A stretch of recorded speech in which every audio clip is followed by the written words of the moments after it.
মরে যাবো আমরা সবাই, কেউ থাকবো না। এই পৃথিবী থাকার জায়গা নয়।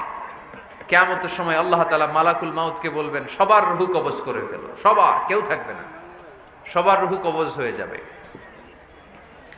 আল্লাহ মালাকুল মাউতকে বলবেন, মালাকুল মাউত কি অবস্থা? বলবে সব শেষ।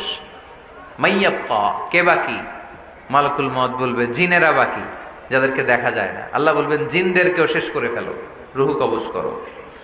মালাকুল মাউত আজরাইল জিনদের রূহ কবজ করবে। আল্লাহ এবার জিজ্ঞেস করবে, ইয়া মালাকাল মাউত আখবিরনি মাইয়াবকা, এবার বলো আর কে বাকি? মালাকুল মাউত বলবে, আল্লাহ মানুষগুলো সব শেষ, জিনগুলাও শেষ, এবার বাকি ইবলিস শয়তান। কে বাকি? ইবলিসরেও শেষ করো, ইবলিসও শেষ। আল্লাহ আবার জিজ্ঞেস করবেন, ইয়া মালাকাল মাউতি মাইয়াবকা, আর কে বেঁচে আছে বলো। মালাকুল মাউত বলবে, আল্লাহ আপনার কথা অনুযায়ী পৃথিবীর সব মানুষের রূহ কবজ করলাম,